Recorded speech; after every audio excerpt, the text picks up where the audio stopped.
536 ভাগ 10, এটা আমরা কীভাবে করব? খুব সহজে এখান থেকে আমরা 10-এ শূন্য আছে একটা, তাহলে ডান পাশ থেকে বাম দিকে যাব, এক ঘর বামে গিয়ে দাগ দিব, তাহলে আমাদের ভাগফল কত হবে?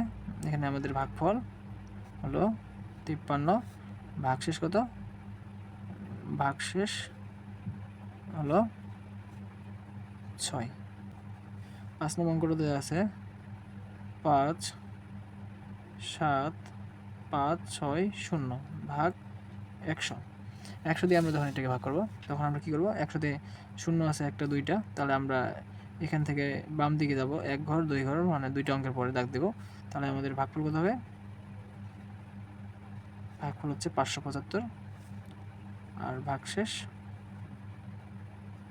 হবে 60। এভাবে আমরা প্রত্যেকটি অঙ্কের উত্তরগুলো নিজে নিজে করে ফেলতে পারবো।